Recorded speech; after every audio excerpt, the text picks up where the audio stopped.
Pemirsa, masih banyak yang harus diperhatikan dalam masalah keselamatan bertransportasi di Indonesia. Kecelakaan menjadi salah satu hal yang harus diperhatikan.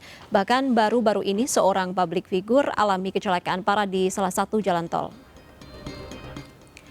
Pemerintah sangat perlu untuk mengaktifkan kembali Direktorat Keselamatan Transportasi Darat yang telah ditiadakan di Kementerian Perhubungan sejak 2 tahun lalu. Selama ini kesadaran dalam berlalu lintas dirasa masih sangat rendah.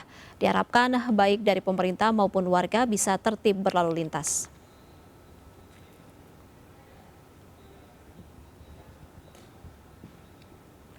Ya, kecelakaan lalu lintas menjadi salah satu hal yang harus diperhatikan. Angka kecelakaan lalu lintas tidak pernah turun secara drastis. Kita sudah terhubung dengan Joko Setiono Warno sebagai pengamat transportasi melalui sambungan telepon. Selamat sore, Pak Joko. Selamat sore, Mbak Irma.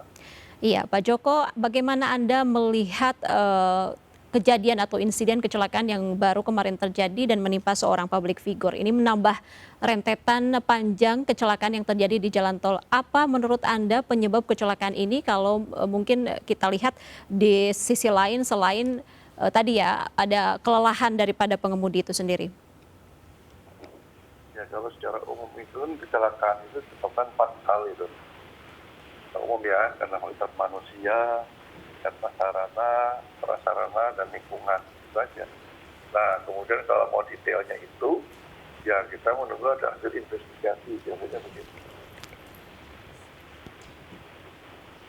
Baik, Pak Joko, apabila Anda melihat kecelakaan yang begitu sering terjadi di jalan tol, bagaimana Anda melihat kontur jalan tol yang ada di Indonesia saat ini, termasuk di Jawa? Ya, sebenarnya jalan tol itu kan jalan bebas hambatan, dan jalan tol juga bisa dioperasikan, itu ada namanya standar pelayanan minimal. Ya. Nah, kemudian kalau setiap tahun, 2 tahun akan naik tarif, itu juga dilakukan penilaian terhadap SPM yang ada.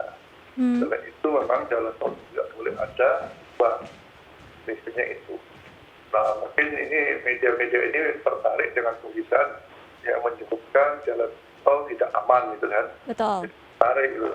Padahal sampai sekarang belum ada kajian seperti itu. Kita terjebak dengan kalimat jalan tol tidak aman. Iya. Karena kajiannya tidak ada, belum ada kajiannya. Kalau menyatakan rigid, bapaknya tidak aman, ya hampir seluruhnya sekarang jalan tol pakai rigid payment. Kalau tidak aman ya pengen tutup aja. Nah, karena kan tidak ada kajiannya, belum ada. Berarti Anda menduga bahwa kecelakaan yang terjadi di jalan tol ini lebih banyak karena kesalahan pengemudi begitu? Bukan kesalahan pengemudi, bagian besar tapi itu kecelakaan karena faktor manusia. Iya. Banyak hal itu manusia kan bisa lelah, bisa dia lalai, dia bisa mengabaikan rambu-rambu, ketentuan, ya aturan dan sebagainya, itu lebih pada faktor manusia.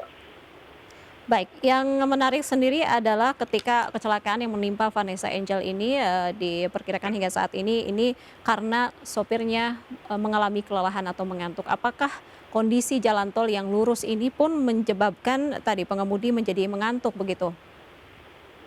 Kalau mengantuk itu kembali pada personalnya ya. Kalau pengguna angkutan umum itu sudah ada aturannya. Ya, kalau angkutan umum itu setiap maksimal 8 jam per hari. Kemudian setiap 4 jam yang 30 menit. Nah, kalau angkutan pribadi itu tentunya dia akan mengatur dulunya lebih. Kalau dia lelah, atau dia istirahat, tidak ada obat lainnya, harus istirahat. Itu aja. Jangan minum kopi dan begitu nggak mempan, dia harus istirahat. Ya. Makanya ada rest area untuk dia beristirahat. Ya, tapi kalau di jalan tol ini seringkali pengemudi menjadi over speeding begitu. Kalau menurut Anda apa pengemudi rata-rata ini tadi ya over speeding di jalan tol yang konturnya lurus begitu? Nah, seluruh jaringan jalan itu sudah diatur batas kecepatan maksimalnya. Itu ada di Peraturan Menteri Perhubungan nomor 101 2015. Dia sudah diatur baik secara lokal, jalan kabupaten, kota, jalan provinsi, jalan nasional sampai jalan bebas hambatan. Ada batas maksimalnya. Untuk jalan bebas hambatan itu ditambah dengan batas minimal. ya, batas minimalnya 60 km per jam, batas maksimalnya 100 km per jam. Nah, itu ketentuannya seperti itu. Namun sampai saat ini, bila ada yang kecepatan lebih dari 100, itu belum ada penilangan, upaya untuk penindakan hukumnya. Baru ada setahu saya itu dipasang stiker di ruas jalan tol Mojokerto Surabaya. Itu kita denda Rp250.000. Sementara jaringan jalan lainnya belum ada.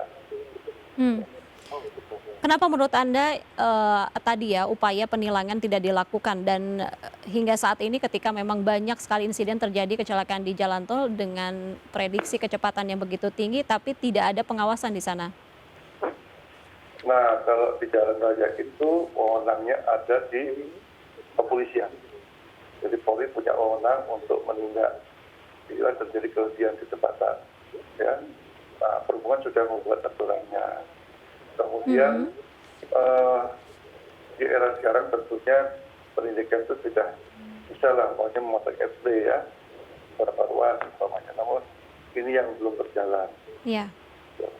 Nah, di sisi lain tentunya pengendara itu juga harus sadar akan keselamatan. Itu yang kita kurang. Kan rambu sudah ditulis maksimal 100, minimal 60, tapi itu tidak pernah ditaati. Karena selalu berkila, kalau saya bilang, wah ini kendaraan saya bisa 150 kok satu nggak nyaman. Nah, tol itu bukan untuk balapan atau sirkuit mobil, harus diingat. Walaupun dia bebas hambatan, bukan bebas segalanya.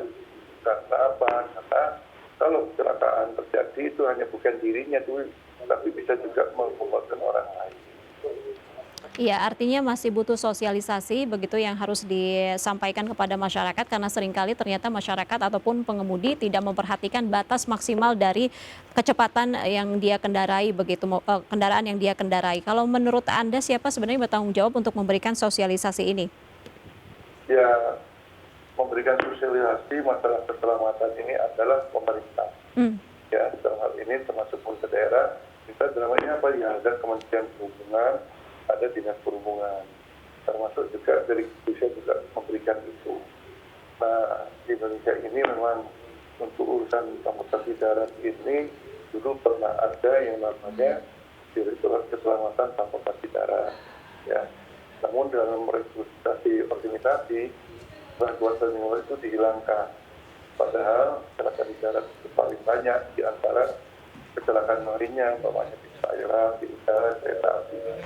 Nah ini yang harus pemerintah lakukan karena apa itu juga menyangkut nanti program dan anggaran. Kalau tidak ada direktur sendiri tentunya anggarannya rendah, termasuk juga anggaran untuk sosialisasi itu. Iya, Pak Joko, tadi berkaitan dengan Direktorat Keselamatan yang mungkin Anda tahu, kenapa saat itu Direktorat Keselamatan Transportasi Darat ini ditiadakan? Ya, karena dalam satu direktorat jenderal itu maksimal ada cuma ada 5 direktorat maksimal. Nah, sehingga kan direktorat dianggap ya ada yang melebur. Jadi keselamatan itu dibawa Direktorat Sarana. Sementara di Direktorat Jenderal Perhubungan Udara, Laut, kemudian perkeretaapian, dia masih tetap ada Direktorat Keselamatan. Hanya darat saja yang hilang. Pastinya kalau melihat angka kecelakaan kita masih cukup tinggi, itu jangan terpanjang dengan jumlahnya 5 tadi. Karena suatu kebutuhan, maksudnya harus bisa 6. Ditambah lagi kita punya KNKT. KNKT pun itu hanya sebatas tidak pada presiden kalau ingin keselamatan itu lebih tinggi ya. Jadi menurut saya ya, KNKT itu menjadi badan keselamatan nasional.